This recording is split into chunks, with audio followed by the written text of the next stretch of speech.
Hello and welcome to Because Language, a show about linguistics, the science of language. I'm Daniel Midgley. Let's meet the team. He's not a linguist. Not that there's anything wrong with that. It's Ben Ainsley. Yeah, I'll take it. You've certainly given me worse. Okay, we'll move on. She's a terrible linguist. Said no one ever. It's Hedvig Hurgård. That took quite the turn, didn't it? You weren't expecting that. Thank you. Maybe someone has said it. I don't know. Hello, I'm a linguist. My name is Hedvig. Not terrible, specifically. Well, no, hold on. A moment of legalese here. Just because no one said it doesn't mean it's not true. First of all, that is a good point. That's a terrible conjunction. I don't think Hedvig is a terrible linguist, but as we have just established, I'm not a linguist, so my opinion means very little on the matter. I think that lack of negative evidence can count as positive evidence. We'll have to revisit this in our subsequent legal episode about our own shit-talking. Okay, great. We also have a very special guest co-host. It's Dr. Sylvia Sierra. Hello, Sylvia. Hello. Sylvia is a linguist and assistant professor of communication and rhetorical studies at Syracuse University. What is that like? It's great. I've been there for 5 years, I think. Nice. So, yeah, it's a lot of fun. I get to teach cool classes, have great colleagues, get to research and teach whatever I want. So it's cool. Wow, that's really cool. Is it one of those things where nobody's doing your thing, so nobody really, you get to kind of do what you want? Yeah? Yeah, pretty much. No one really knows what I do. Yeah. I had one of those, and it was nice, but it was lonely, but it was good. Yeah, I don't mind as long as I can do whatever I want in terms of research and teaching. Well, it sounds like the whatever you want is your new book, Millennials Talking Media, Creating Intertextual Identities in Everyday Conversation. This is a very interesting read. Thank you. And we have at least 2 millennials on this call, right? Awesome.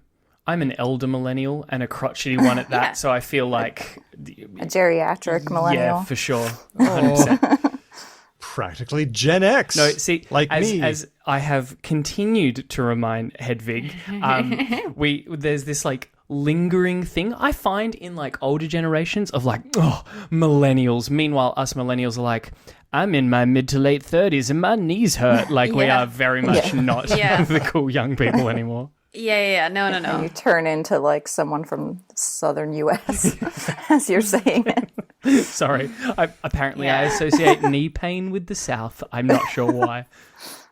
No. I know exactly what you mean. My knees hurt and I don't know why and I don't like it. Aww. And I'm a Southern I feel belle, like mine too. have always hurt. Why did Ben do that? Oh, Well, are we getting meta? Am I creating an intertextual reality right now? Is that happening? I think we might be. Yeah, there's something going on there. Analyze me. This is so good. My 4 therapists couldn't do it, but maybe you can. Are you laying on a couch, one of those long, Hold on. Freudian couches? I've got one of the... my You'll hear God. this loud click. Okay, now my computer chair can lean back. Oh, okay. Well, before we get into the deep analysis, let me just say we've been having a lot of fun on Discord with our supporter patrons. It was kind of an experiment, but it's gone very well, been lots of fun. We think we're getting pretty good at this Discord thing, and so we have opened it up. All of our patrons, no matter what level, are now Discordians on the Because Language Discord site. And by the way, all of our old patrons, I sort of put it to them. So what do you think? They were all unanimously positive. Let everybody in, the more the merrier. So all of our patrons are automatically on Discord now. Yay! Yay, that's nice. I like it. Come, listeners, join us in what I've just realized. For the longest time, I didn't get Discord. And then I got on there and I'm like, oh, it's just IRC for young people. Yeah. Okay. Yeah, it's just forums. It's nothing complicated. And, getting ideas from our great patrons and talking about language stuff. We've been talking about the pronunciation of urinal lately. Oh, urinal. Yep. Which brand of English calls it a urinal? I don't know, but I'm going to side with it because it seems fun. You contrarian. Why? What is it? What does Australian English do? Urinal. Urinal? Okay. Well, I just remember that Morrissey song, standing at the urinal. He thinks he's got the whole world in his hands. This was back when I was listening to Morrissey. It's a terrible Morrissey lyric, by the way. Not the worst, but pretty bad.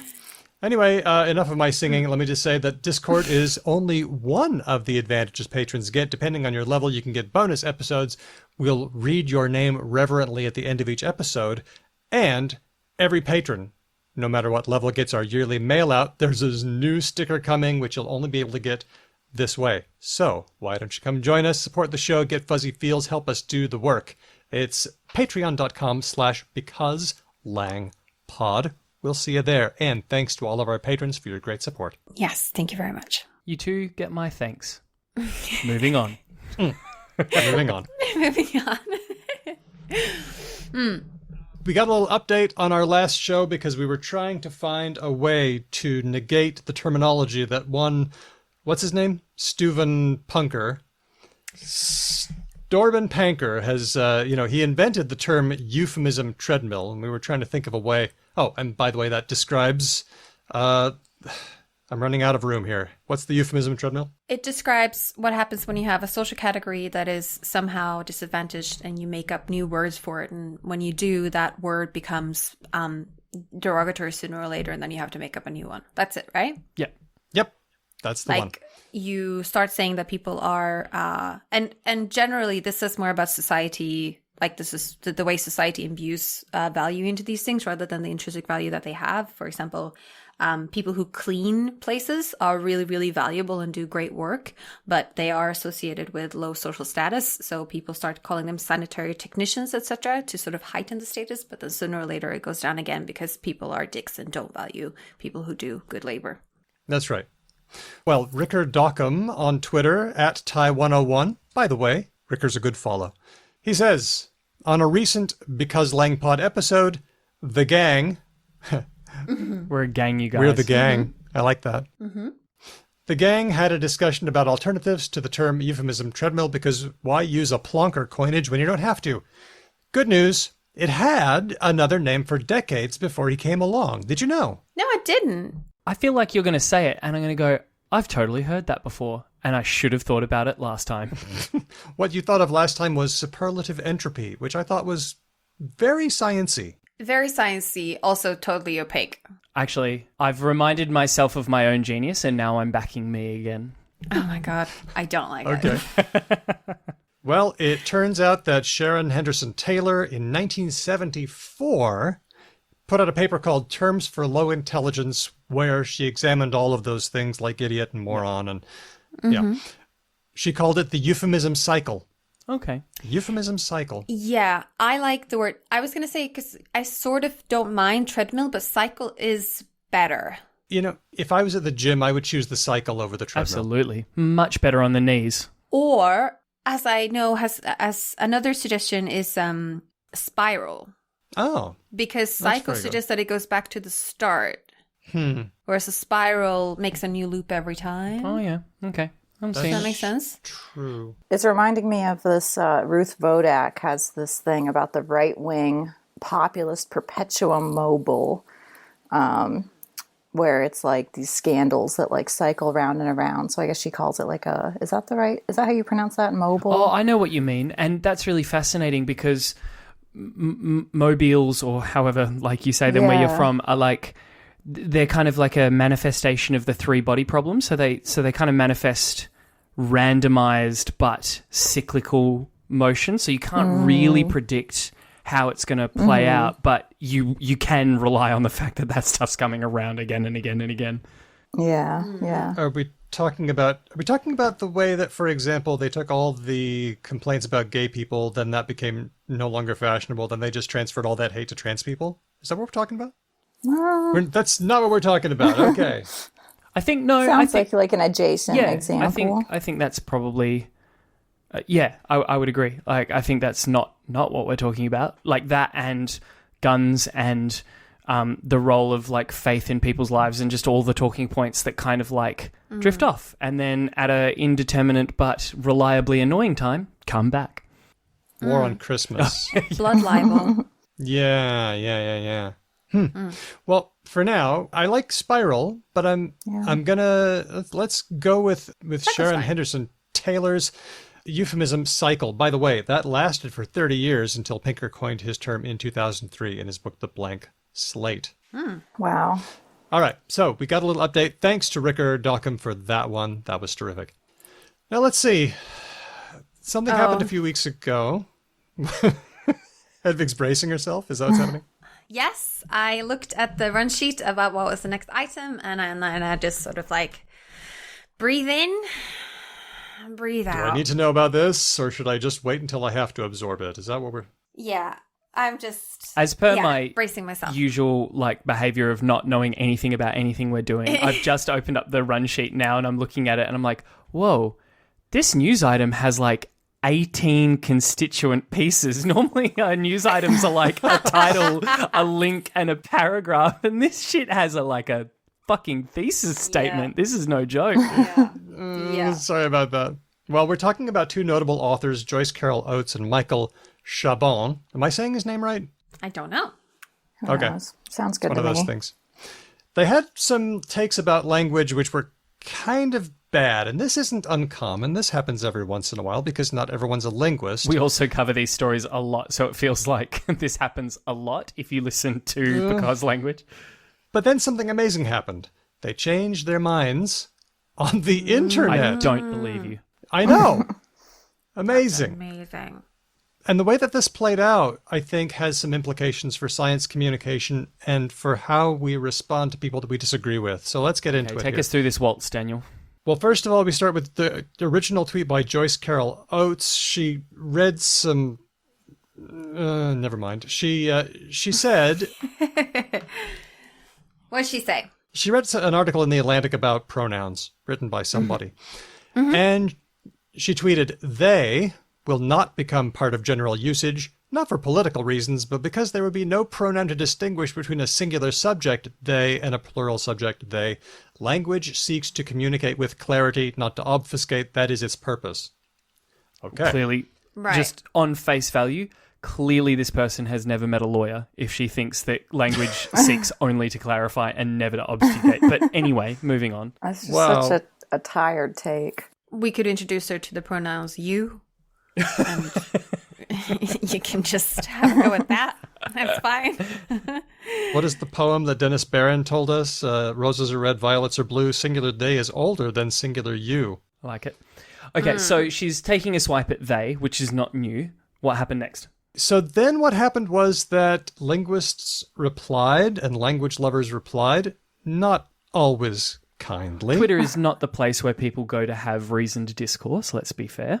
Well, what they did was they just started, spitting the facts, just kind of like we're doing here.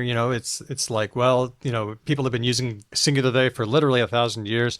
There was an interesting thing that I didn't know. The Maniculum podcast has found evidence that in the 800s, people happily mixed the he pronoun with a they pronoun to refer to the same person. I didn't know it went back that far. Anyway, then what happened was, among the responses was this one by Sim Kern, who is a non-binary writer. They say, "It seems like you're trying to vaguely walk back, but what you need to do is apologize. Lauded as you may be, you are way out of your element speaking for the English language, and your comments were transphobic and harmful." It goes on, and there's going to be a link on our episode page on becauselanguage.com.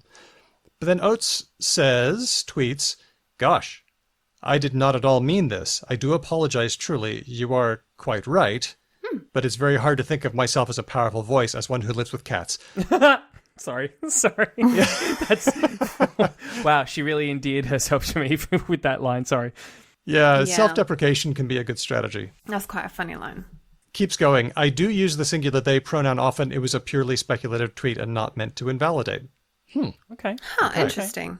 And also, as many people pointed out in the Twitter discourse as well, like the use of they to refer to people who are trans or non-binary is one use, but there's also the use of saying somebody's like everybody like to talk about themselves or something like that, where and that's use been around for ages. And as something I think maybe Ben would like, a lot of people have been quoting Ursula Le Guin for this because she said this like back in like the 70s or 80s or something. This is actually more my partner's true love. She is just Le Guin mega stan, so I'm sure she will be delighted. What was the quote? I saw it too, but I can't remember what it is now. And I don't have it. It's a bit long. I have it in front of me if you wanna. Do you want me to read it? Just a little bit. The grammarians started telling us it was wrong to use plural they along in the 16th or 17th century. That was also when they declared that the pronoun he includes both sexes. If a person needs an abortion, he should be required to tell his parents. My use of there is socially motivated and, if you like, politically correct. A deliberate response to a socially and political significant banning of our genderless pronoun by language legislatures, enforcing the notion that the male sex is the only one that counts. Based. I don't know. Yeah, it's a pretty good quote. She was a boss. Like, true boss. She's a boss. Yep. She ends it with saying, like, I know what I'm doing and why, which I really like. Yeah. Oh. That's a good way to finish it. Just be like, Yeah. get away from me. I'm smarter than you. Now, about the same time, Michael Chabon made the following tweet, now deleted. Will no one speak up to call out the silent glyphosate against the letter T, now taking place all around us in spoken American English? Maybe you haven't noticed, that's with a D, but it's so important with an apostrophe. So this tweet is super racist. Can I just be the first to say that? Interesting. Also, it's entirely unrelated to Joe's Carol Oates, right? Right, just a completely... Yeah, this is like a 180 or like a turn I didn't see coming. Why racist? Because that's not one of the... It's a feature of Afro-American vernacular English, right? That sentence that he has typed for me is just like the clear as day dog whistle for are they. I guess so. Okay, well, I say noticed myself, and important strike me as British, but yeah, I can see that. Yeah, I mean, when you put a consonant between two vowels, and that consonant is what's known as unvoiced, and your vowels are generally voiced, it's kind of hard to shift your whole apparatus to suddenly producing something unvoiced. So you just make the thing in between the vowels voiced. This happens all the time. It also happens at similar phenomena happened at the end of the word with the reverse situation. It happens all the time. Things get reduced and elided, and I mean, you can be sad about it if you want, but it's a natural part of language change, and it's how it goes. And don't worry. Yeah. I take this tweet to be like trying to be funny. Yeah. This goes, I suspect, without wanting to give this poor person too much like benefit of the doubt, because like hashtag white guy on Twitter doesn't need a defense team.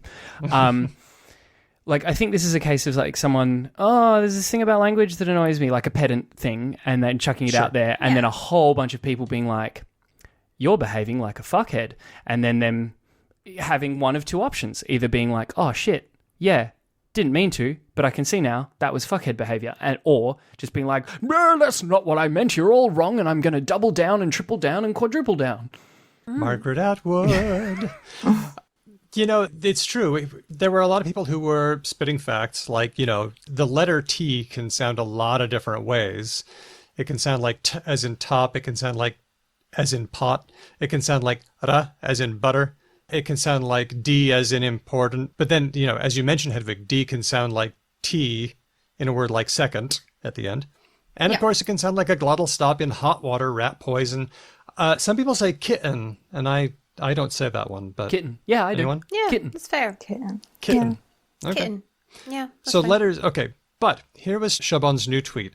I've taken down my tweet from yesterday about the glottal stop after hearing from many whose speech deploys it, and from a kind-intentioned person who made it clear that the tweet amounted to making fun of people for the way they talk, which is unkind.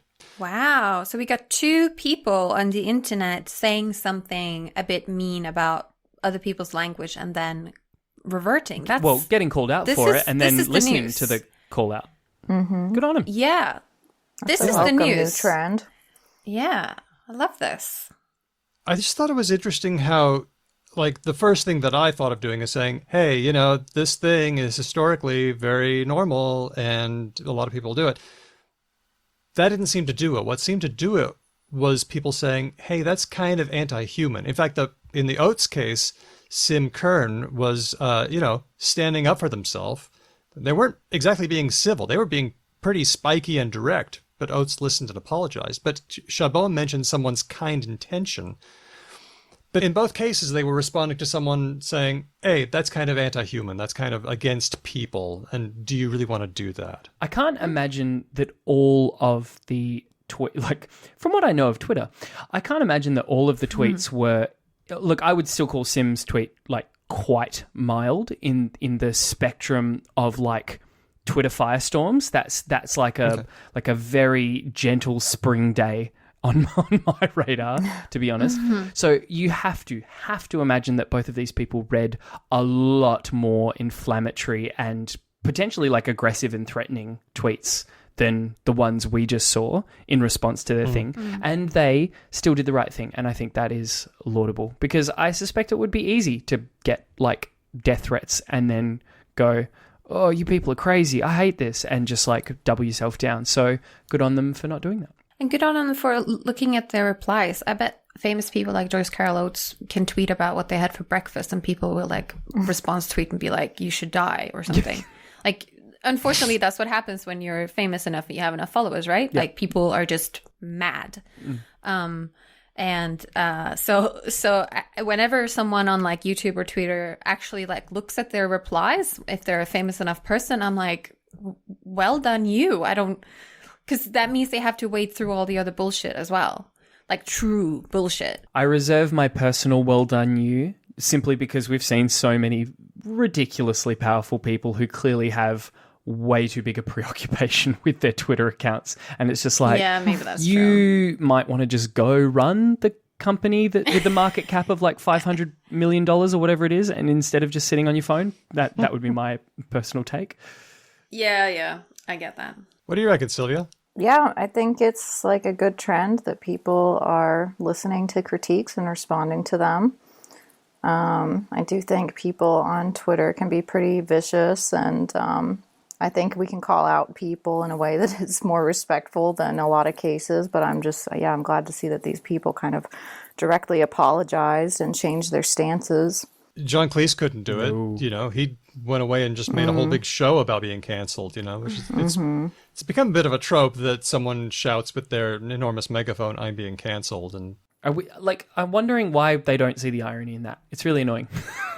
You've just had a massive Netflix special that has been like the talk of the globe, Dave Chappelle. I don't think you're being cancelled. I don't know. I don't know if it's because I'm in my 30s now or something, but I know that the algorithm feeds on engagement, including my negative engagement. And even though I know someone is wrong and I'd like to call them out and tell them that, I have stopped doing it a bit more just out of care of my own mental health. And just avoid certain discourses. So like I saw this thing about Joyce Carol Oates, but I sort of just blanked on it because I was like, that seems, like a lot. You've got sore internet knees. Yes. Yeah. That was a callback in case that gets cut from the show. There was a story to that statement. The reason it got to me was because as a science communicator, I'm always thinking about how do we respond to people? How do we bring people on side? You list facts for people and it could just do nothing. And you could also say, hey, that's kind of anti-human. Did you mean to do that? And they could say, yes, actually, I did meant to do that. And those people aren't really convincible. I mean, then your job kind of changes. Now then you just have to stop listening to Sam Harris or whatever it happens to be. Yeah. But also, you know, if you do decide to fight on, now you're not addressing the person because they're not convincible. You're addressing people who are uncommitted or unaware of the issue. And I do think facts can help there. So maybe everything works. Yeah. You goddamn optimist, Jesus. Or maybe nothing works. Your sickly, sweet, saccharine optimism. It's killing me over here. Hedvig, take us to our next one. There's been a study about how children learn when they're dropped into, say, let's just say, for example, an English-speaking classroom, and their first language isn't English. Yes. So this is a recent paper in Nature from 3 researchers from Aarhus University in Denmark. And they found that children who speak another language besides the majority language, in this case Danish, at home will get improved school results if they receive instructions in that language. So they did this really cool and really well done methodologically controlled study where they had 200 plus kids, some of which received extra instruction, I think up to 3 times a week in the other language. And they found that they showed improvement in what was known as behavioral problems, increased school satisfaction, increased engagement of their parents, and also increased skills in reading the majority language. And they hypothesized that the general better feeling of being in school and reduced what was classified as behavioral problems might be what causes the improved reading skills, as opposed to like the actual instruction in your other language increasing your majority language reading skills. That can not be a direct correlation. But yeah, I thought it was really neat. Just to clarify here, so they took some kids and instead of giving them, the majority language was Danish. Mm-hmm. They didn't teach the kids chemistry or maths in Danish. They taught them in their original language. No. They had school in Danish, and then they had extra classes in their home language. Like extra classes in their home language. They weren't Yes. extra And ancillary classes, right? They were classes in, say, Thai or Somali or something like that. Like it was like Yes. teaching them their Yes. own first language.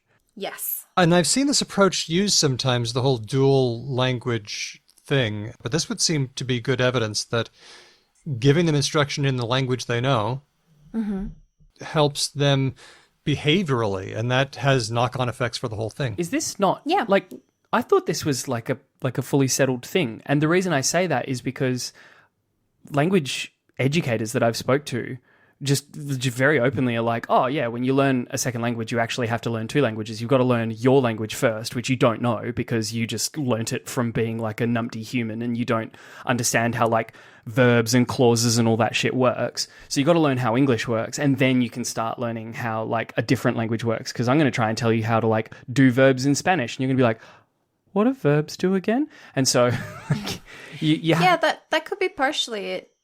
This is one of those studies that comes along and I'm like, oh, did we not know this? I think some people get the impression that immersion is just the best and just drop them in because they're children and it's fine. But what we don't always realize is that being dumped into a new language is super hard for kids. It's very stressful and it can lead them to act out sometimes. And I think that we know this in the research, but I don't think enough people are doing it. And it's good to see this confirmed. And remember the average age of these kids was 7.1 years. So we're talking quite young kids here. Right. And I've taught at a primary school, and part of what you do when kids are aged 6 to 8 is not necessarily teach them math or writing or something. You're teaching them how to be in a school. Like you you're sit socializing down them, and you yeah. do the exercises. You're socializing them into like what it is to go in school. I've got one of and those this humans right now, and it's real hard work to socialize them. They're not easy. Yeah. Yeah. And then you're trying to teach them math in a different language that they're not used to. So they're having to learn, like, say, English and maths at the same time, like maths through English. That is tough. Yeah, and they have to learn also just like what it's like to be in a school, how that works, how break time works, how you make friends and how you do things. So I looked into some of the supplementary material, so it was a bit of variation exactly how this extra instruction was carried out. And some of them, the teachers in this first language would also collaborate with the other teachers and like, I think attend lessons or tell them like, oh, so this is how like things work in Somali. So you could tell them like, this is a thing from Somali, or just, so part of it was also the school and the teachers showing an interest in the children and saying like, I take your background seriously. Right. So the students got far more comprehensive pastoral care than baseline. Yes. Yeah. Yes. I think that was part of it. Well, Yeah. good on them for acknowledging that in the study. Like, I think that's good of them. Yeah. And don't forget, as you say, Hedvig, these are children age 7-ish. We act like learning a language is effortless for children, and it's really not. We need to remember that. Yeah. They probably feel left out and excluded and like they don't understand what's going on a lot of the time, and it must be really tough. And it's not effortless. Like, you know, we go through like 9+ years of school, most people, but it is like an artificial social environment. Like it's a thing you need to learn how to be inside of, and it's not trivial. And if you have more barriers to that, you know, that is going to be harder. Yeah. Yeah. All right. Last thing, I wanted to just tell you about a meme that my son found and told me about, my son Drew. I love this segment. Is this going to be a returning segment? Stuff my son Drew sends me. Okay, yes, Yeah, I will. I like that. I'll get him to tell me more things. He's a proper Generation X, right? Yeah, Or Generation Y, yeah, right? he is definitely He is. Yeah. the one under us, Hedvig, well and truly. Yep. Okay, cool. Cool. Okay, let's hear what the cool kids are doing. Yes. We all know about the Google Ngram viewer, right? Everyone's favorite Yes. way to waste time on the internet. It is But explain great. it to our listeners, please. Okay, so you look at a word or maybe two or a phrase. For example, you could look at Star Wars. You look for Star Wars and it plots a chart for you to show that term's popularity over time, going back to the 1700s, 1600s if you want to. There's just millions of books, hundreds of years. It's great. But if you do a chart right now on the Google Ngram viewer for Star Wars, you look that term up. Okay, opening Ngram viewer Google. I'm clicking on it and I'm searching for Star Wars, am I? Yep. Star Wars. I'm listening to a Star do Wars it too. podcast right now. So, okay, I see a chart. I see a big peak that reaches its height in 1986. Oh, but And I Okay, see but now- almost nothing before. Oh, there's a bump in the 1860s. Unclear. So what you will see in this TikTok video is the person who's looking at this chart goes to that little bump and clicks on it, and then what you see I'm is watching it now. It's great. what are you seeing, I'm Ben? seeing really awesome romance era paintings with like R2D2 in like an English naval jumper and stuff with like cracked paint and whatnot. Oh, this is dope. That's it. I like That's this a lot. And there's lots of these. So there are a lot of fun historical engrams, a viral TikTok trend that uses these charts. Sorry, I'm now seeing it distracted now. because I've got the TikTok of the cat kicking a duckling and it's great. What? Hang on. So now I'm No, scrolling okay. now. I'm in the For You page, you guys. It's all over. Focus. Focus. So I'm gone. I'm done. I guess we better wrap it up. But the historical engrams is a fun meme that takes off on the. What is it? Is it just data noise? Is it bad OCR? Is it coincidental No, terms? I reckon there must have been It's coincidental terms. some reason why in that time period there was call for like the two words star and wars to be next to each other for obviously totally unrelated reasons. It could be, but it could be that bad metadata. Maybe. A book is mislabeled as being from 1840 when it's not. Or alternatively, Star Wars actually was from, according to this, 1698, and George Lucas just like blew the dust off some ancient tome and he was like, Jedi, planets, all right, let's do this. Well, let's also not forget that I guess George Lucas acknowledged that Akira Kurosawa's The Hidden Fortress Yeah. largely inspired Star Wars. So there was that, but obviously it wasn't called Star Wars. So Like the Jedi were like a class of samurai, I'm pretty sure. Yeah, and there are shots. There's a great documentary you can watch on YouTube called Everything is a Remix, where they do shot by shot comparisons between Star Wars and Kurosawa movies. And some of them are the same angles, the same editing. Like it's obviously a homage, yeah. Okay, let's Yes. move on. Let's move on. Please, let's use our guest for her intended purpose. Yes. well, this is all relevant, honestly. It's because we're basically talking about intertextuality and repetition. So Great. I'm expecting bulk callbacks. Exactly. I'll do my best.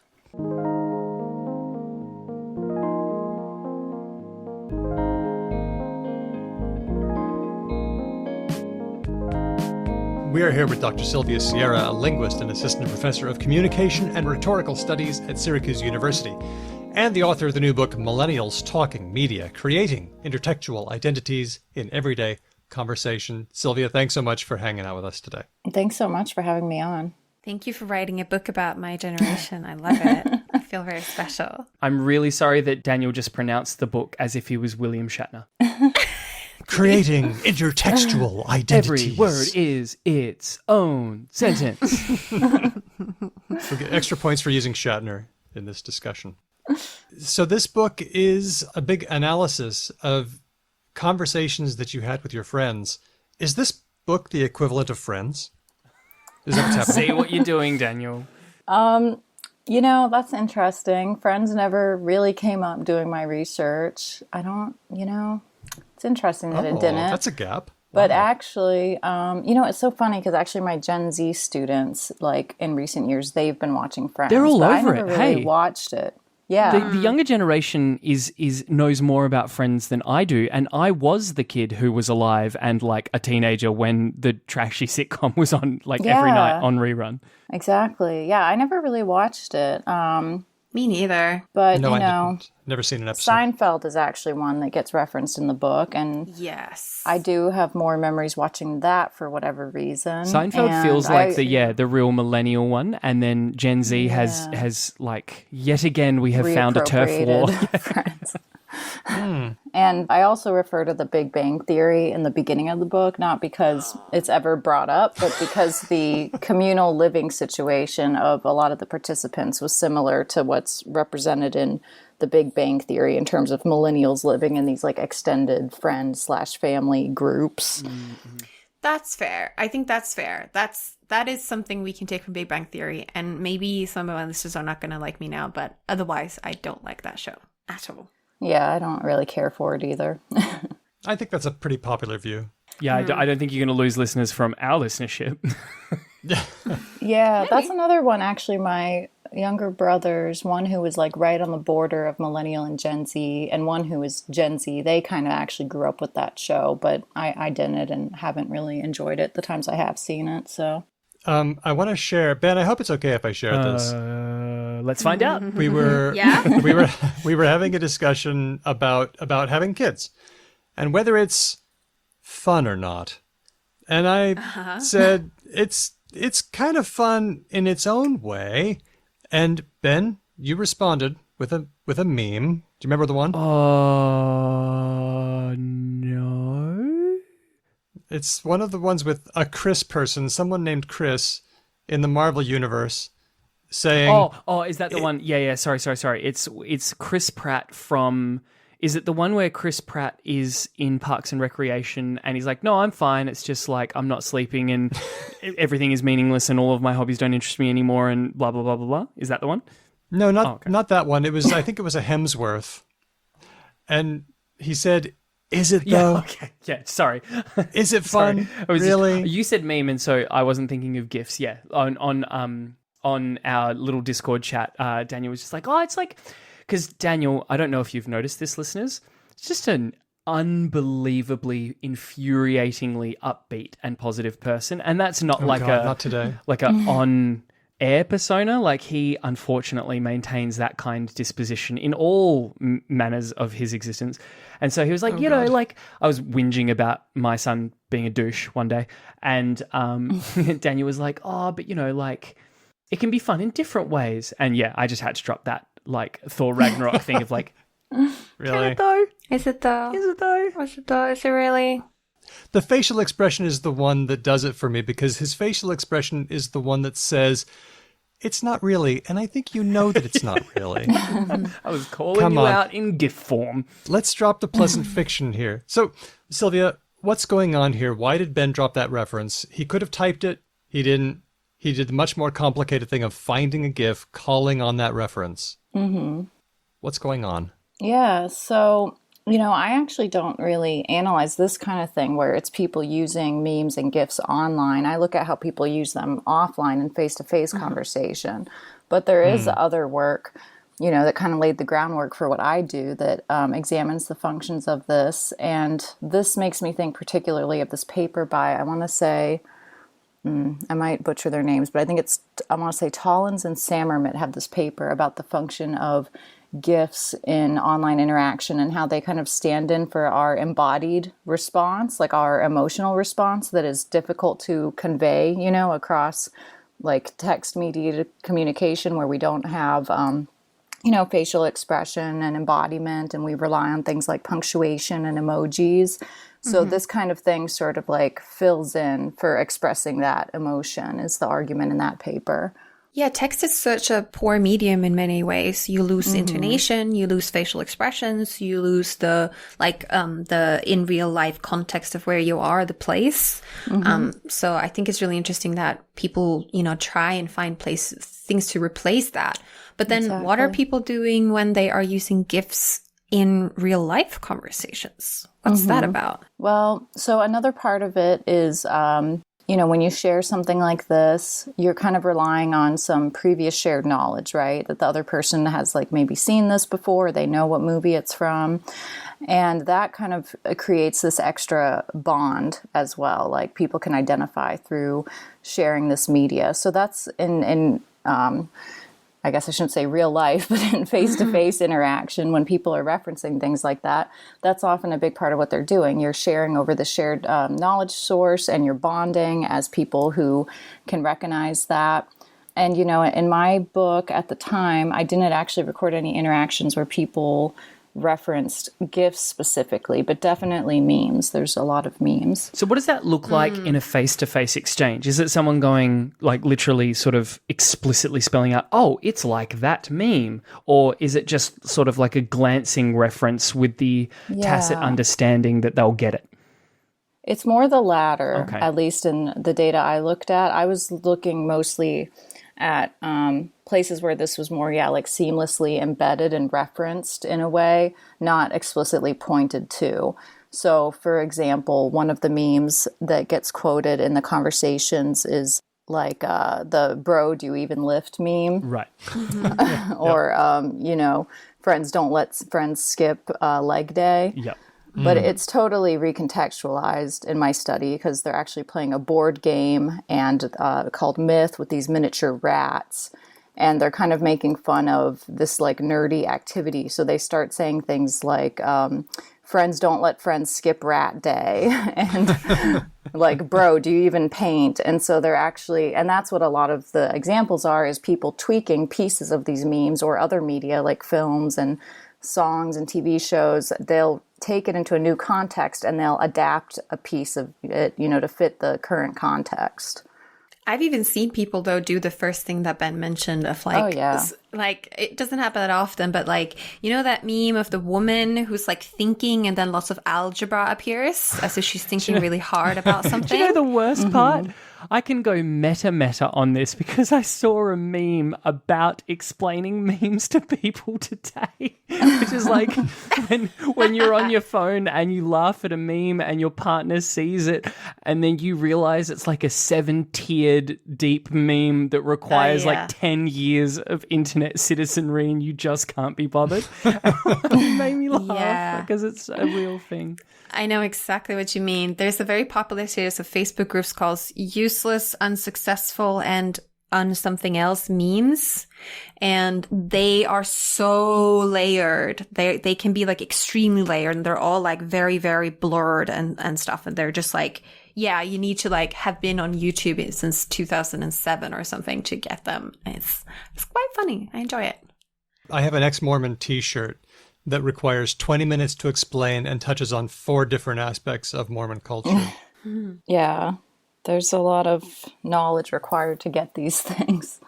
Yeah. And that strengthens the relationship. So Exactly. I'm thinking of Keith Basso, Portraits of the White Man, and how that's a study of how joking strengthens relationships. But in his example, it happens through antagonism. Joking someone, making somebody the butt of a joke is the way that they soften up relationships and strengthen them. But in this case, it seems like the relationship is strengthened because of shared mutual knowledge and shared mutual history.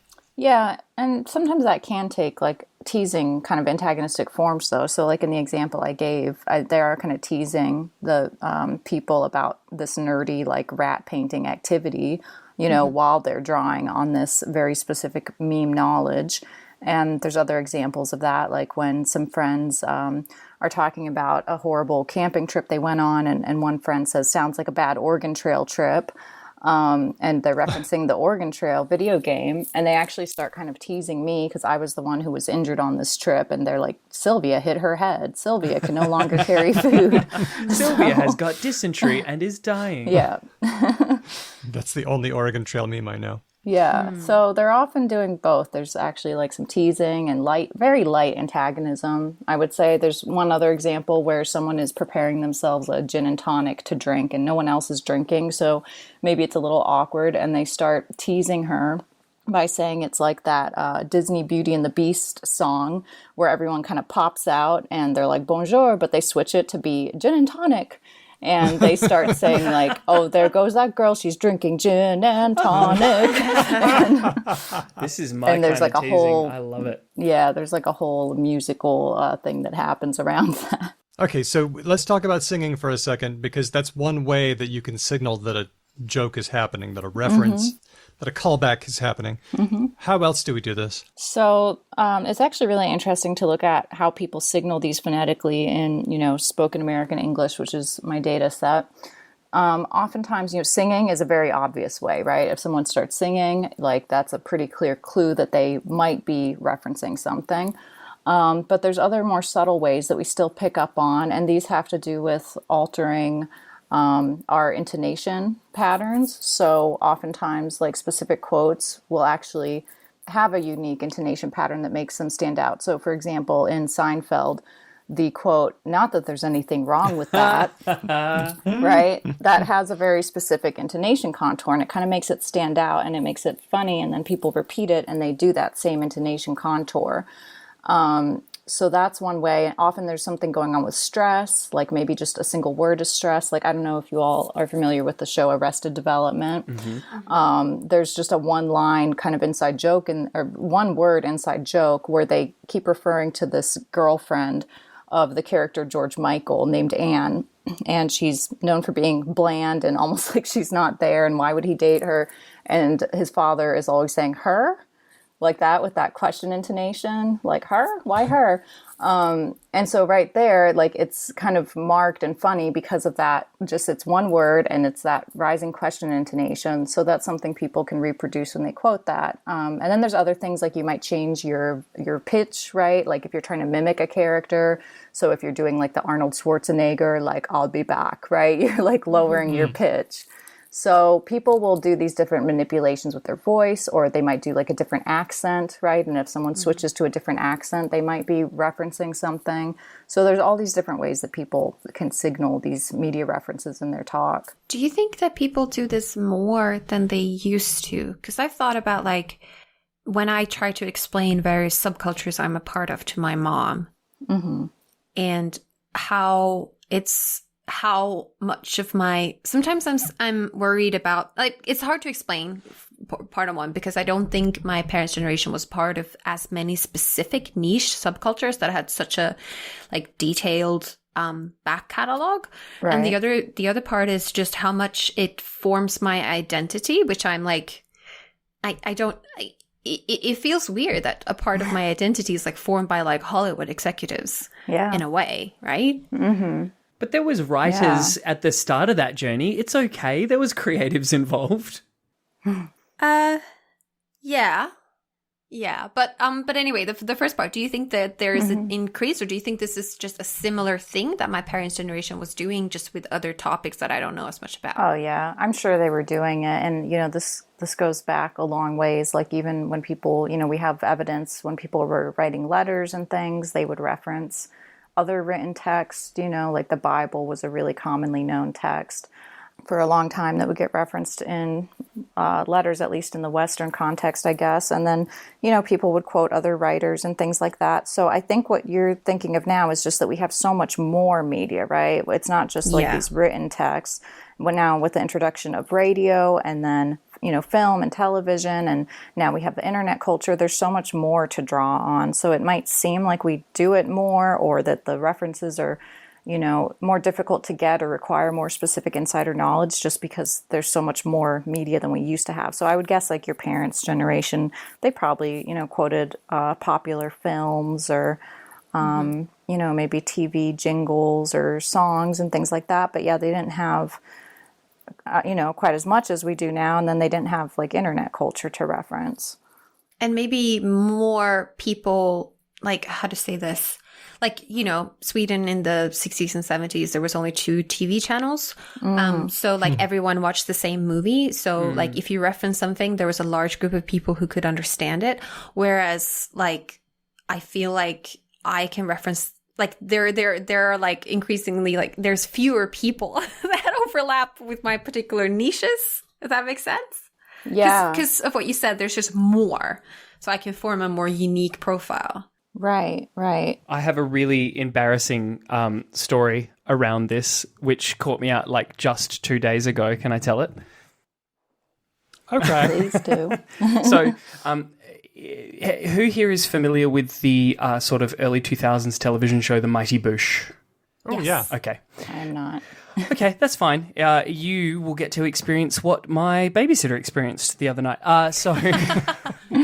So a babysitter who is the sort of like 20-year-old child of one of my friends came to look after my kid while I had to go to graduation at my high school. And as a good millennial, I was like, oh, by the way, you probably want to jump on the Wi-Fi while you're here because like hashtag who like reads books or watches TV anymore. And then I had to pause and stop and I was like, oh no, oh God, okay. And then I looked at her, I was like, I need you to understand that this is a reference. The Wi-Fi password is lesbian ham. And she just stared at me and she blinked and then she laughed and then she was like, it's okay. It's fine. Don't worry about it. She's just like, cool. Thank you for being good about that. I'm going to go now. But no one, like, I'm sure even you two who have watched The Mighty Boosh, that's like a really bespoke, specific part of one episode from the first season. Like, it's not well traveled. Yeah. And yet here we are in a world where I am now telling people that. Who were you trying to form community with by making that the Wi-Fi password? Like, straight up, me and my friends, whenever something, like, we replay that little scene where it's just like one of us will just be like, can you do something for me? And the other person will be like, no. And they'll be like, I can give you riches beyond what you could possibly dream. And then they'll just kick off the whole thing. They'll be like what? And then I'll say, rubies. And they're like, I can dream of rubies. And then I'll go, lesbian ham. Yeah. Yeah, and that's a good example too of where your babysitter and me in this case are a bit excluded actually from the reference. And so that can be like it's important to point out that anything that can be used to include people, right? And like bond them together can be used intentionally or unintentionally to exclude people, or people might feel like they're excluded. Yeah. Actually, it goes back to what you were talking about earlier with students learning a new language at school and how they often might feel left out, especially if they're not getting a lot of these intertextual like TV and movie references and things like that, not to mention just other aspects of the language. They can feel very excluded. Yeah. Which is kind of the point, isn't it? I mean, it's not the point. It's a side effect of the aim, which is to include people, right? I mean, or maybe sometimes it's the point, but I think most of it, it's not. The intention is to include people. I've heard people say similar things about academic writing, that there are a lot of academics who don't have English as a first language. And there's some people who say that native speakers of English should avoid expressions or metaphors or things that are hard for second language learners to get. So sometimes in academic writing, people will use like really unusual words or really unusual references or metaphors or proverbs that like second language speakers just like are just going past them. And some people are saying that, native speakers need to adjust themselves and not, because by being specific and in a way sharing of their personality, they're actually sort of accidentally excluding people. I think there's probably merit to that, actually. Like you could form not a simplified English, but like a not too heavy on the textual / metaphorical reference English, like stuff that you could possibly only understand from having spent 25 years immersed in English around you all the time. Just drop those things. I think that's a good, there's a compelling argument to be made for that. Yeah, it's something I actually think about sometimes because I used to teach Spanish and I spent some time living in Mexico, and sometimes I just notice if I'm speaking to someone and I'm not entirely sure of their level of English proficiency, I might like switch out certain words for others that I think, and especially if they're a Spanish speaker, ones I know will like translate a little bit better. And it's something I think about in my writing as well. You always, kind of have to explain, especially when you're talking about like internet culture and memes and all these different things. It's like you have to imagine your audience as people who maybe don't speak English as their first language, or people in the future who have no idea what you're talking about. So you have to be careful to explain all those things. Yeah. Okay, that takes me to another meme, right, which is, you keep using that word. I do not think it means what you think it means. And that makes me think about using accent as a signal because there's a very fine line between using an accent to refer to a character and maybe kind of making fun of somebody's accent in a problematic way. The one that I've caught myself doing, and I've tried to stop myself doing, is, let me play you the song of my people, which Where's that from? I don't know. I just saw it on Reddit a bunch of times. It would be like a cat, cat is juxtaposed against bongos. And the caption is, let me play you the song of my people. And the more I thought about it, and it's not just about accent, the more I kind of thought, yuck, because anything anthropological like that seems kind of ick. You know what I mean? Yeah, Yeah. that sounds like an example of, actually, Barbara Meek has this article called Hollywood Indian English, which is the representation of how Native people supposedly sound in Hollywood. Yeah. That's what this reminds me of. And the fact that it's kind of generic and you can't even pinpoint a specific source speaks to that as well. That's something I found in my data because this was used in my data set as well. And people didn't really know where they got it from. It's very and actually how you mentioned that something about it being used with like pictures of cats or something on Reddit. Yeah. That's actually another problematic thing I found in my data when people tend to do these accents of minoritized groups. They're often associated with animals, which is actually something Rosina Lippi-Green found in Disney movies, that a higher percentage of animal characters speak these stigmatized dialects. And then it's something I found in my data when people were voicing these pet cats that were a part of this friend group. They would often use these kinds of accents to represent them. So, it's something I think we've all been guilty of at some point or another, doing some kind of language mocking or linguistic stereotyping. But it's good to raise our awareness about this and, how it's a problem and how to try to change it. I just looked up this meme that you're referring to, So did I. Daniel, on the Did you go to Know Your Meme? website, knowyourmeme.com. Tippy-tippy-tippy-tap, Yep. Ben and me both. And it does seem like the origin is quite problematic indeed. It features an image of a musician who, I don't know where they're from, but they are wearing a loincloth. And I think people are making fun of them. Yeah, I don't think it's very nice. I see it, yeah. Yeah. I can really I'm not recommend this surprised. website, by the way, in general. Know Your Meme. Oh, yeah. It's often It's so good. It has so many details, like the first occurrence and up to date and, extensive. I've got to say, just as a brief aside, although this meme is making fun of the person in this image, now that I'm staring at this image, I would love to see this dude in real life. He is like jacked. Yeah, he looks really cool.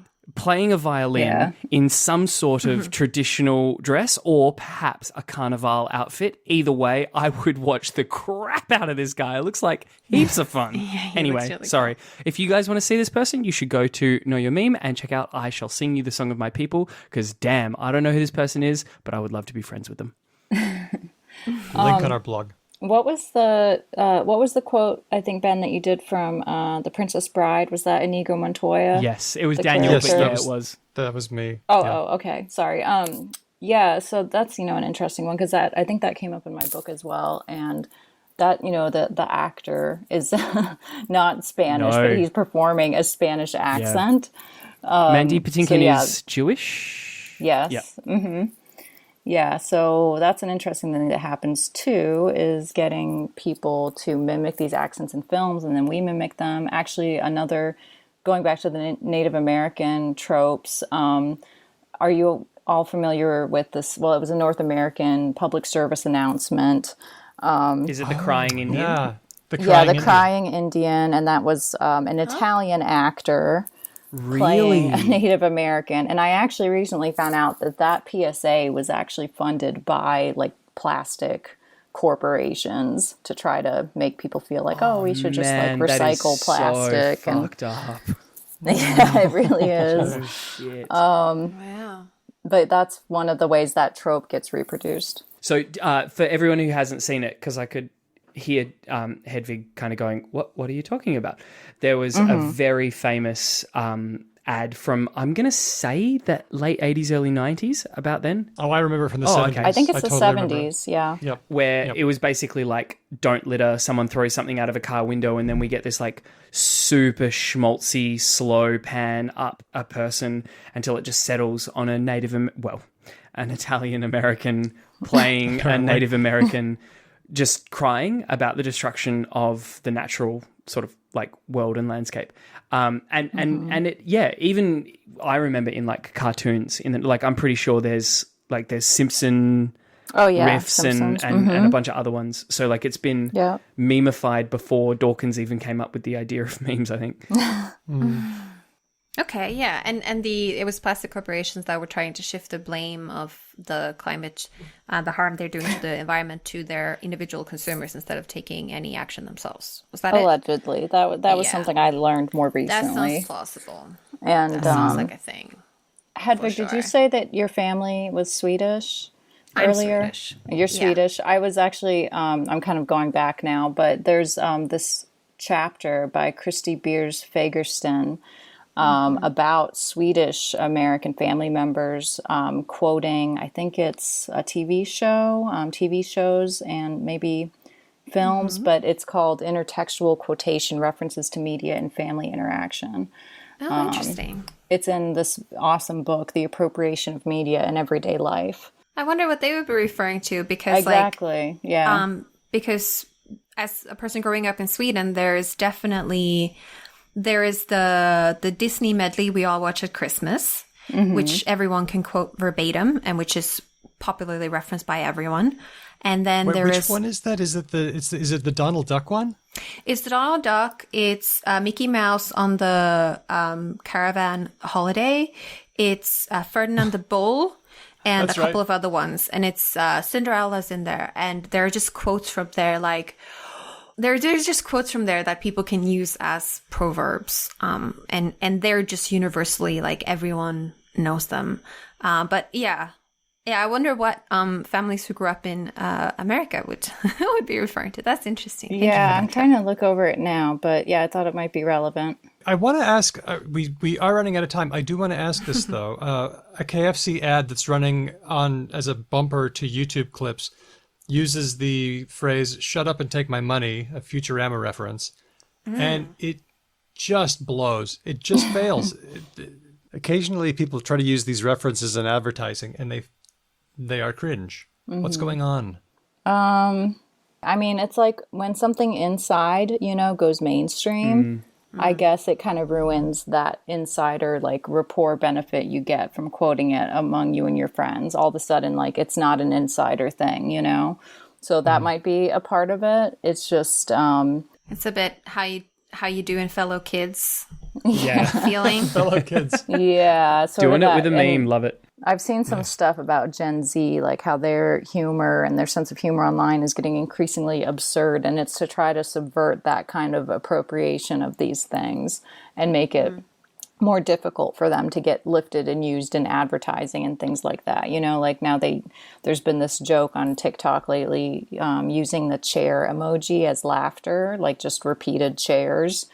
Instead of like, ha, ha, ha. And it's like, I don't know who's going to be able to reappropriate that and put it into advertising, maybe like a furniture company or something. But so I think that's part of it.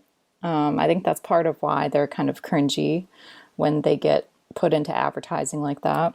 It's like they're trying to be mates with you, but they're not. It's funny how we will allow it for some things, but not for others, right? Like Like what? Well, I mean, musicians have been selling out ferociously for years when it comes to advertising, just eons. And we all sit there and cry at the car ad that features like a baby asleep and being brought home or whatever it happens to be. And there's like some Coldplay song underneath or whatever.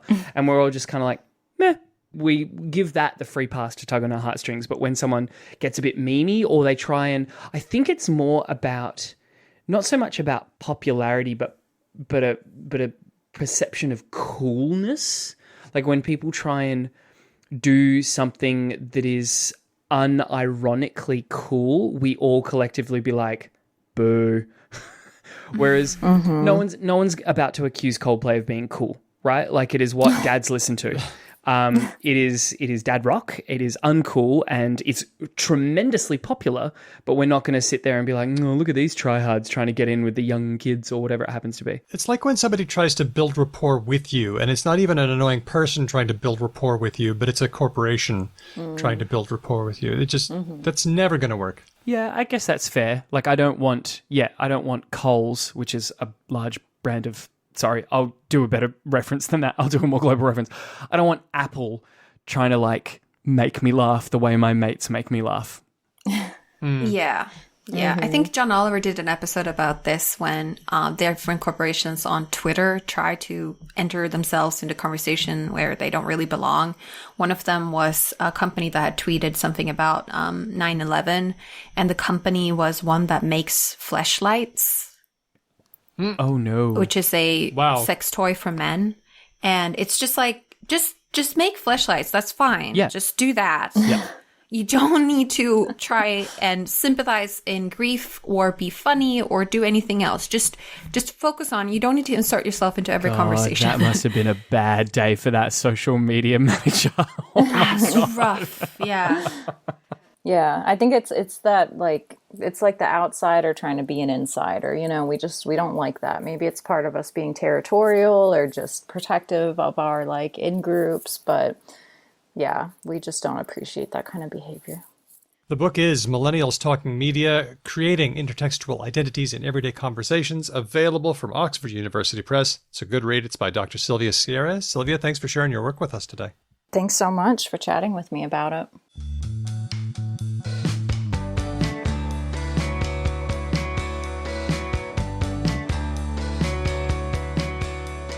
But we're not done because it's time for Words of the Week. Ugh.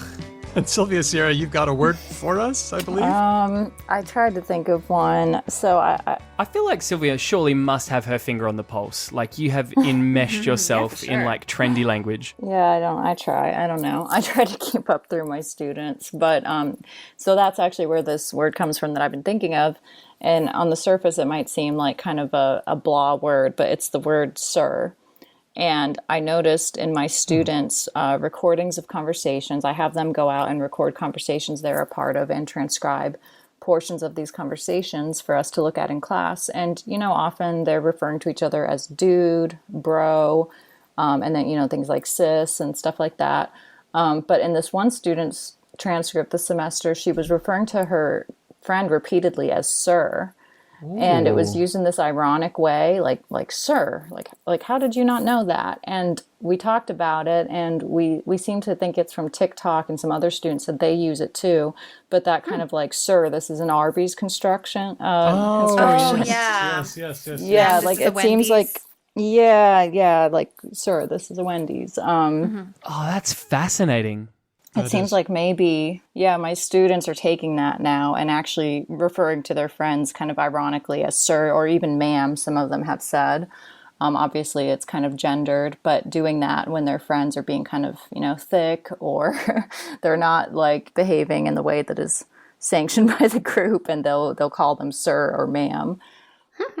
I like that. That's funny. That is good. And you know what? I've been wondering, just like I wondered about Karen starting off as Janice and various other names and finally landing on Karen. Do we know what other restaurants were tried before we landed on Wendy's? Because we've really landed on Wendy's. Maybe we should explain this meme for all listeners. Okay. A bit more. So I take it to be that if someone comes in at the Wendy's and asks for something unreasonable or is behaving unreasonable in some sort of way, or is like, I don't know, asking for like marriage counseling, and then the employee says, ma'am, this is a Wendy's, meaning like we make fast food.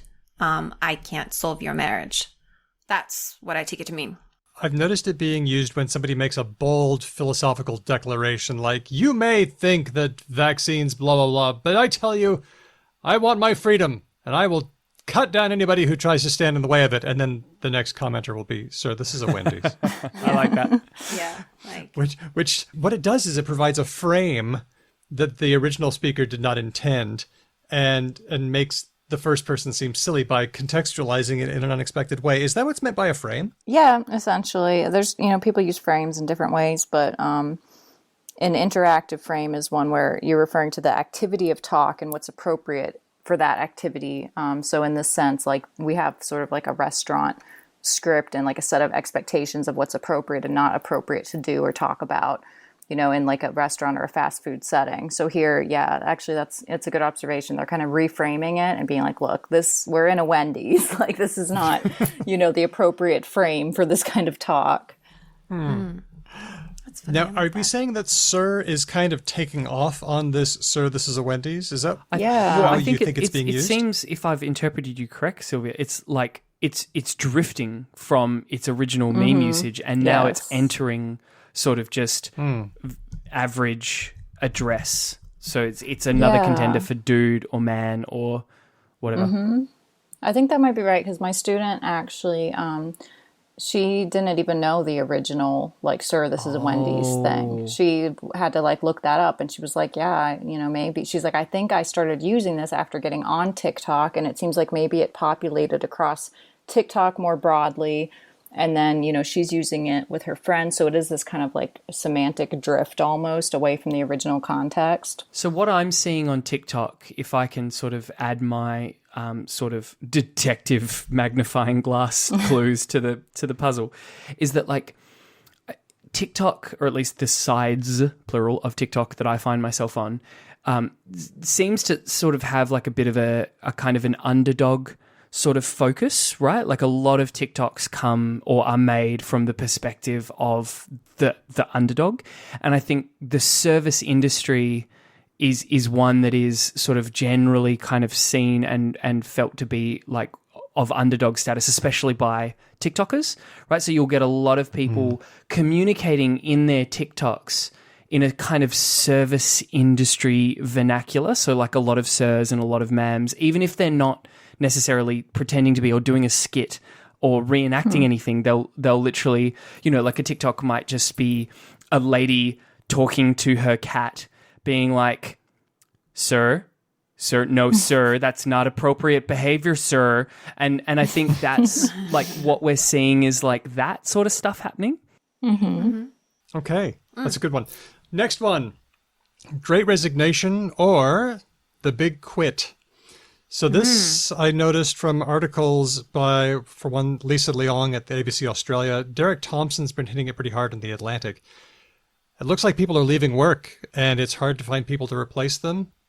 According to Microsoft, 40% of the global workforce are considering leaving their employers this year, and Thompson points out that in the accommodation and food services sector, 7% of employees left their job in August. He says that means 1 in 14 hotel clerks, restaurant servers, and barbacks said sayonara in a single month.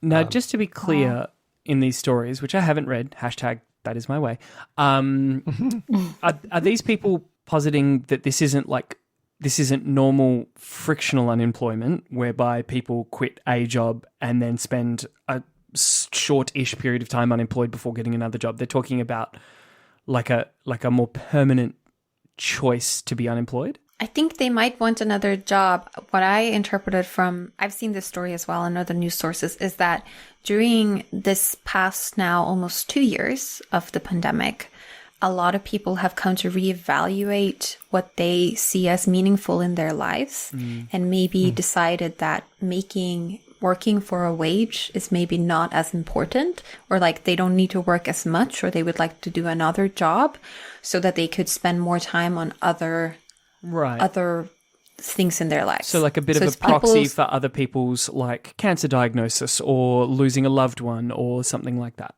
Yeah. I feel like people looked at their lives and said, life is uncertain. If I died next month, and let's face it, that is on the table as far as possibilities. If that happened, how would I feel about what I'm doing now? And you go back to look at work and you just realize that this is not offering a good trade-off. I think it's a similar experience that a lot of people have gone through before when losing a loved one. It's just that it hasn't been happening at this great scale rate before. Yeah. I've also heard it analyzed as like a more general kind of labor strike. Like people are not happy with the wages they are earning at a lot of jobs, you know, and like in the US minimum wage still hasn't increased in years. And, you know, we don't have like a living wage here. And I think a lot of people are just, they're like done with that, Yeah, you fed know, up. they're, Yeah. yeah. Yeah, that's fair. This could take us into the anti-work meme, which could be another word of the week, but maybe next time. I mean, it's also maybe part of what we're seeing as a movement happening in various places where people want to move out of big cities, move to smaller cities, move to the countryside, start doing their own farming, working less, start doing like, I hear of people in Sweden who start like trading things with their neighbors instead of using money, stuff like that. Hedvig, you're on Cottage Talk, aren't you? I'm not, but it's a thing. I think it's a thing. And some of it goes together with like new age and like anti-vax and like scary stuff, but some of it also seems to be same. Let's also notice that these articles are focusing on people who are lucky enough to have options. Many people have to work. The pandemic, there was never a lockdown for them. The pandemic, they just kept on working right through it. So there is a little bit of centering the well-off in all of this. Yeah, no, that's for sure. Like, Well, and the pandemic probably, you know, disproportionately affected a lot of the people that were in the lowest wage paying jobs. I mean, a lot of them just had to keep working and got sick and died. So that's probably also contributing, I would think, to this labor shortage. fuck, yeah, that's depressing, but that's a good point. I kind of did the same thing. I'm among the group who's lucky enough to be able to have some options. And when academia called, I said no thanks and made this podcast what I'm doing. Daniel and I are also in the especially privileged position of being in like one of the few bastions of the world that hasn't really been actually all that touched by COVID basically at all. No. And also Australia has a decent working minimum wage, right? And a decent social security we net. are Like, very lucky. We are. I'm very jealous being in the US. The Great Resignation, the Big Quit. Let's go on to our next one, and it's suggested to us by Pontus, also known as Moon Moon. Moon. He says, hey, it's ya boy Moon Moon.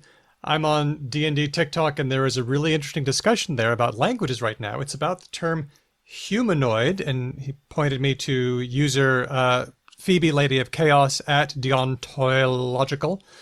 And the crux of it is, why do we call elves, dwarves, and gnomes humanoid? They like elvenoid, and at that point I got lost, but I was able to glean enough to follow the discussion. I regained my bearings enough to tell Pontus it reminded me of how everyone speaks English in sci-fi, and Pontus agreed and said, yeah, it's like in sci-fi everyone speaks common, and I was lost again. So can you help? Daniel, you absolute numpty.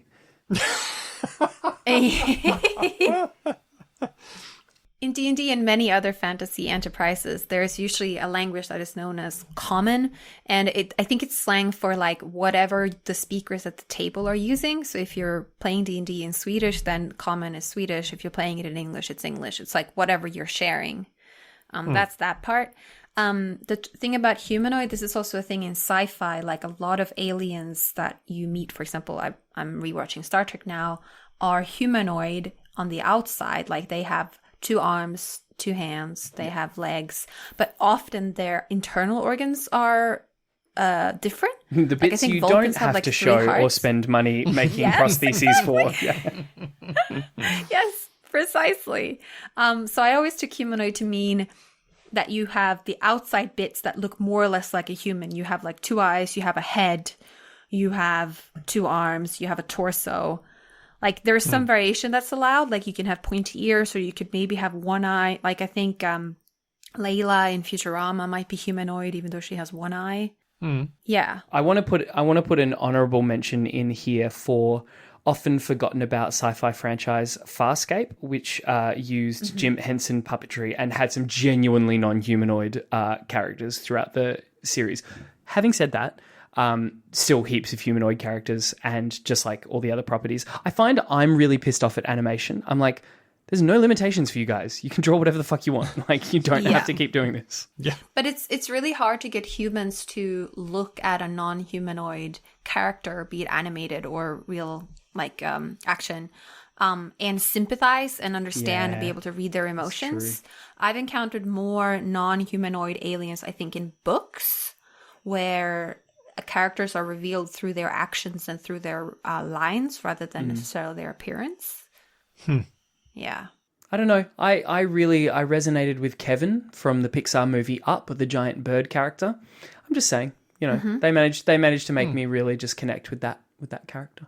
But they still have like two eyes and a mouth and a nose. Yeah, okay. But if we are drawing everything underneath two eyes and a mouth as humanoid, that is a pretty broad church. Well, what could our term be? I mean, they mention elvenoid. If you're talking about elves, what could we say? I don't understand the problem. I think Do we humanoid is fine. The problem seems to be that we, as humans, have an innate human bias, and this is coming out in our D&D and in our fiction. Yeah. And It this is. might be a little bit, And It is. We are humans. yeah. We And find it when there is easier to another relate to sentient humans. species Yeah. that can take umbrage with that, I think it'll be a real thing. Okay. Yeah. Well, then let's put that on the back burner for when that happens. That'll be great. We'll do that for a future show. Next one. This one was suggested by Running Brain on Discord. Hi, Daniel. I'd like to propose soaking and jump humping as a word of the week. Oh no. Yes. I know what this is. Do you? Yeah. I actually Okay. do as well, Daniel. Your former people's Husband. dark secrets are well known. I did Our see about manifest. this. Oh, Well, yeah. it came up a couple of years ago in the ex-Mormon community, and I didn't really mention it, but it's back on the radar because TikTok noticed it and blew it up. Is it real? So, Purportedly. Maybe let Ben, why don't you explain? Okay. Just because I know Daniel will need to do the like more granular stuff later, I will paint the broad brushstrokes here. thank you. Supposedly, right? Allegedly. Allegedly, in Mormon communities, which are the more devout of which have a pretty stern don't fuck people before you marry them kind of approach, like a lot of Christian and other faiths do. A creative workaround that has been established, and this is some real like sort of mental gymnastics, so prepare yourself, has been a practice called soaking, whereby you, if you are a possessor of a penis, can insert that penis into a vagina or an anus or a mouth of a willing participant. But if you do not thrust... It's just a consensual vagina. Oh, okay. Oh, whoa. So anal's like, no, you can't soak the anus? That has not been described as soaking in my reading. Okay. Well, thank you so much for clarifying. My pleasure. So basically, heterosexual couples... Good luck getting like a non-erect penis into, and yeah.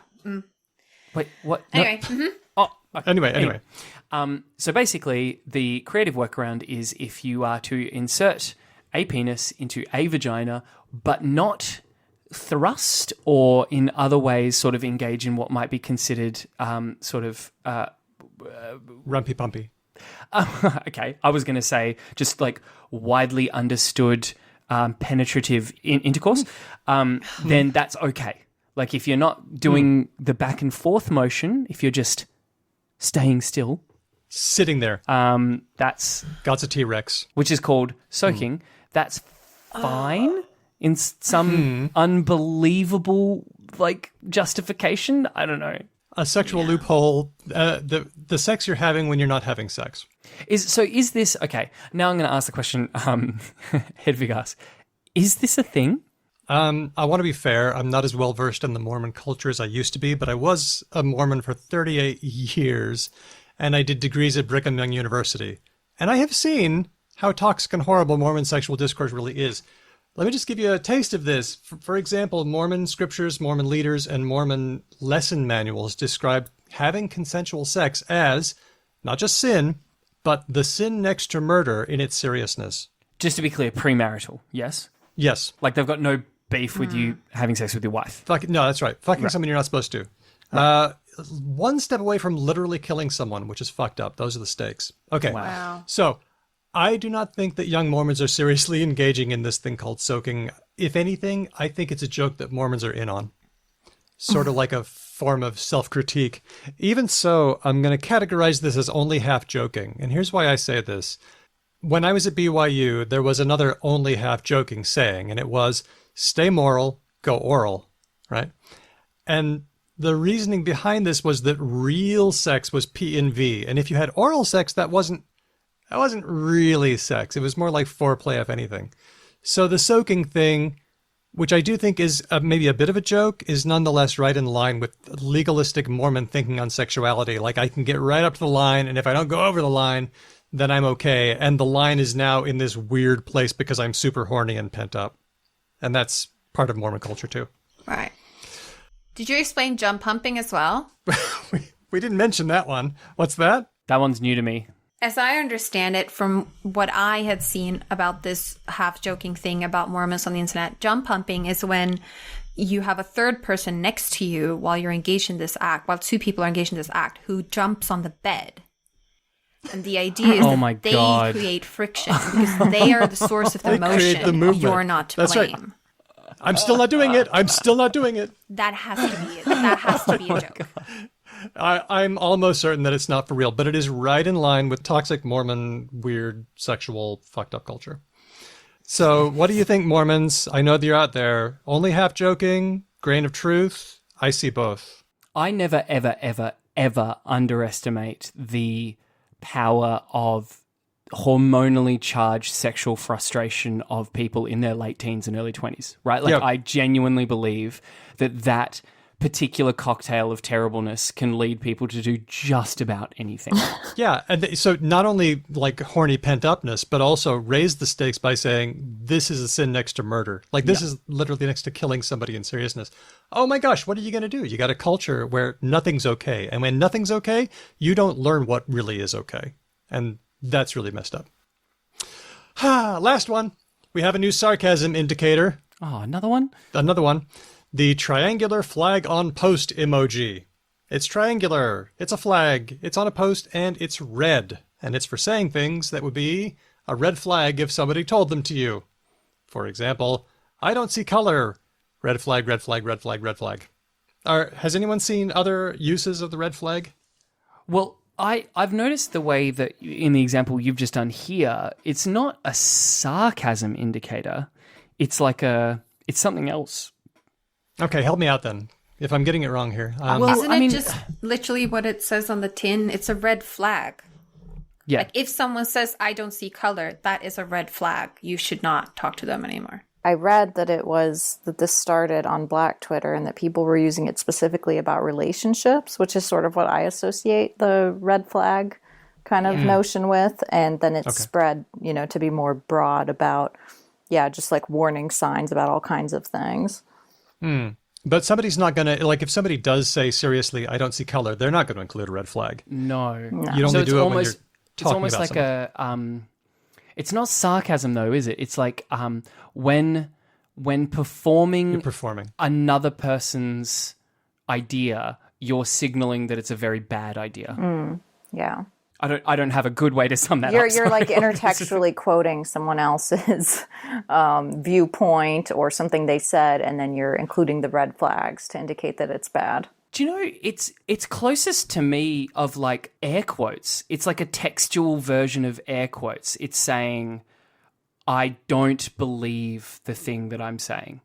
Upper and lowercase mixed. I was going to say that, yes. Like the SpongeBob, like, I don't see color or whatever.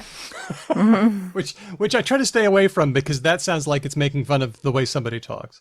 Yeah, maybe. No. I will always be here for all the times that Hedvig wants to try and vocally articulate the capital lowercase interchange. It's always fun, and I will never let it die. Anyway, it seems that the flag is proving to be a bit of a problem for people with automatic readers. There's an article by Amanda Silberling in TechCrunch. The red flag meme is a red flag for accessibility, and she points out that if you're using a voice-over text reader to use Twitter, it says triangular flag on a post. So you can imagine how that sounds if there are like 72 of them in a row. Right? Oh, yeah. Wow. Yeah, that's tough. Isn't that emojis in general? Yes. Yeah. Clapping hands, if, clapping hands, you, clapping hands. Oh, God. Yeah, annoying. So Silberling recommends using maybe 3 in a row, and that way everybody can read your memes and join in the fun. Yeah, that's like not too so many. Yeah. Just do less. I like it when people read out emojis. It can be quite fun. I'm watching The Circle right now, the Netflix sort of reality show. And on there, people need to dictate what they're saying in the chat. Have you seen this? No.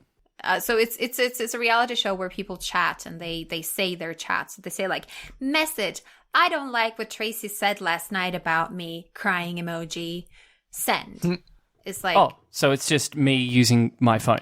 Yes, but it's not actually using a dictation because it must be a real person doing that because they say, what do you think about it? Monkey who hides his eyes emoji. And like no text, like dictation thing is going to understand which emoji they mean. Do you know what I mean? Mine does. Why? What? Yeah. If I dictate and I throw in, it doesn't get it right all the time, but I've definitely dictated some emojis and it works. Huh. Okay, interesting. And this is what makes me an elder millennial and you are not elder millennial because I'm old enough to be daggy Trying enough to do to like, that. yeah. So I was just hanging out with Ben Ainsley, nails emoji. Yeah. It didn't work. It didn't work. Hold on. Let me try mine. Okay, I'm going to send it to Daniel specifically right now. Please. Gosh, I love word of the week. Smiley face emoji. I love it too. Upside down smiley. Daniel.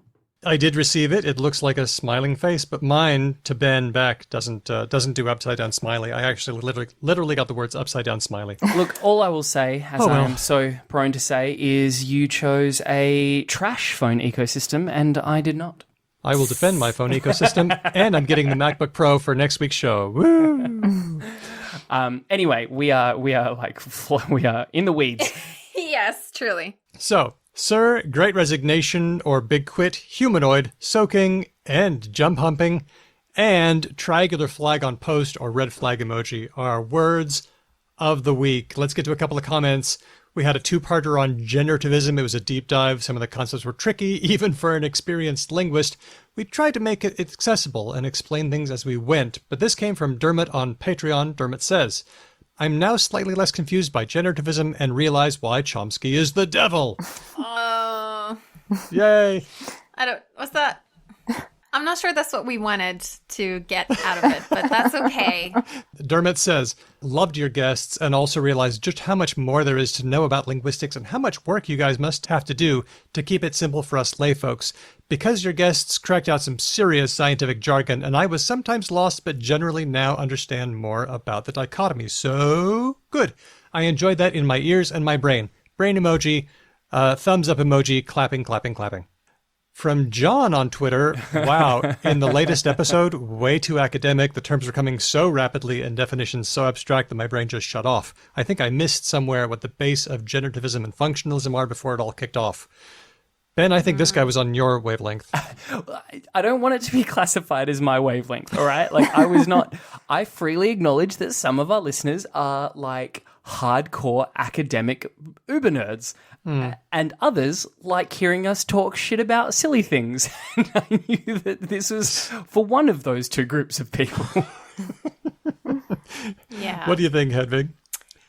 I think it was very hard to make the shows, and I think it was very hard to make it super accessible. We tried, but I'm sorry, John, that we didn't succeed. I'm sorry, so that John. you could follow along. Shorthand, generativists believe that you can boil everything down to one system, and functionalists do not. There we go. Fair.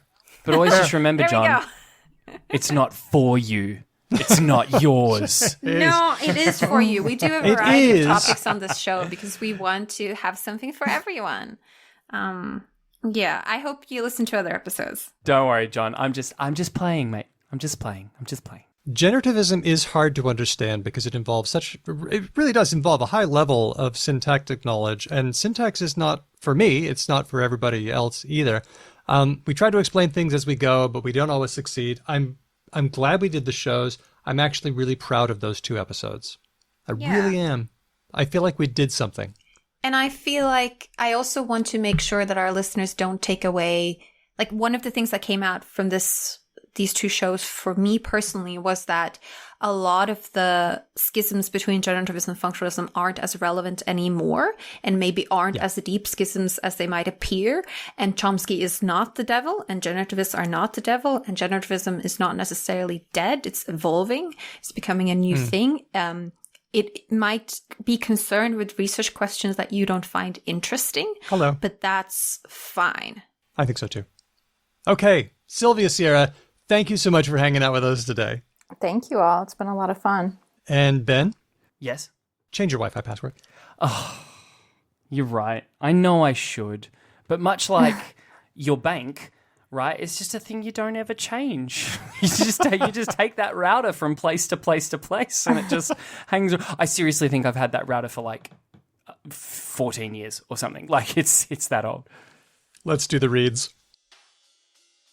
If you have a question, comment, or just want to say hi or critique my choice in Wi-Fi passwords, you can get in touch with us. We are Because Lang Pod on all of the many, many things. I would personally love to hear all of your terrible Wi-Fi passwords and how heinous and embarrassing they would be if you shared them with your babysitters.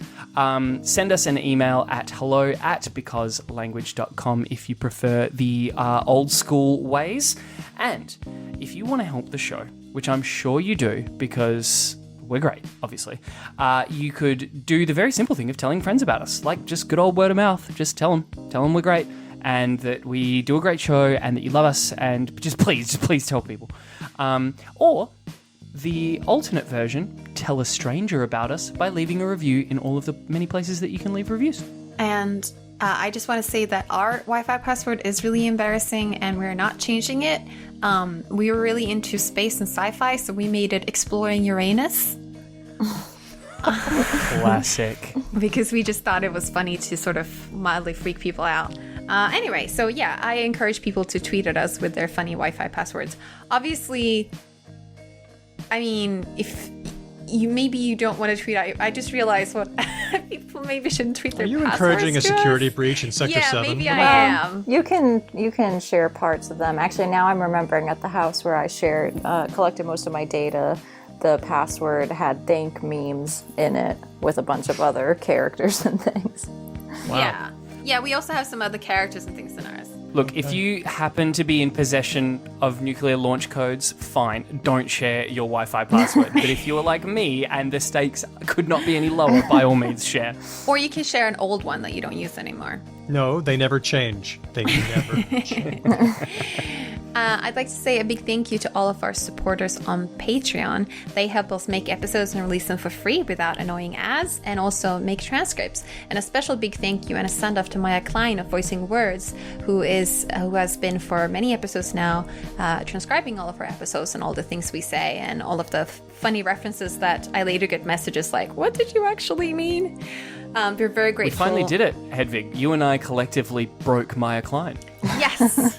It was so great to have her doing the show for so long, and we're really grateful. So thank you, Maya. You are awesome.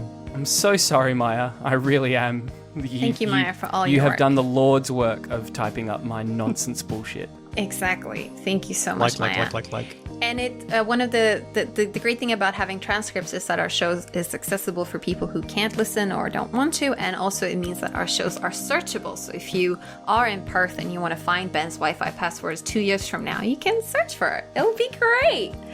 Yeah, you should. I fully endorse you doing that. I'm not even joking. You go nuts. Just every Wi-Fi you password you come across, just lesbian hand. Give it a try. Okay, anyway, a shout out to our top patrons. Dustin, who is not the same Dustin of Sama Stories I found out, but our very own special, different Dustin. Termi, Chris B, Chris L, Matt, Whitney, Helen, Bob, Udo, Jack, Lord Mortis, Kitty, Elias, Michael, Larry, Christopher, Andy, Mai, James, Nigel, Kate, Jen, Nasrin, River, Nikolai, Aisha, Moe, Steele, Andrew, Manu, James, Roger, Rian, Colleen, Glyph, Ignacio, Kevin, Jeff, Dave H, Andy from Logophilius, Samantha, Zoe, Kathy, Raj, and the wonderful Kate B. And most recently, we've had some new add-ons, and they are Diana, Cheyenne, Felicity, and Amir. Thank you so much. Our theme music has been written and performed by Drew Kaplyanov, who's a member of Ryan Bino and of Didion's Bible. Thank you so much for listening. We'll catch you next time. Because language. And remember, don't let your dreams become memes. That sounds fine. You can let your dreams become memes. Okay, but make sure they're good dreams. No, Sylvia, I fully think you'll back me on this. Teenagers should absolutely not let their memes become dreams because it is terrifying out there in teen meme land. It can be. It's monstrous. I guess we didn't really get into that, but yeah, it definitely can be. Oh my God. I did not realize this. Were you guys aware of the second half of the imitation is the highest form of flattery quote? Do you guys know the back half of that? No, what is it? So it's just like... Imitation is the highest form of flattery. Yeah, so it's Oscar Wilde. Full satisfaction brought him back. Oh, is it real artist steal? No. Genius steals. So, imitation is the highest form of flattery that mediocrity can pay to genius, I believe, is the full quote. This also comes to me by way of my partner, who is smarter and better than me in every single way. And it just reminded me of all the other quotes like that we know of, like... Great minds think alike and fools never differ. Yes. Or blood is thicker than water. Or what's the one?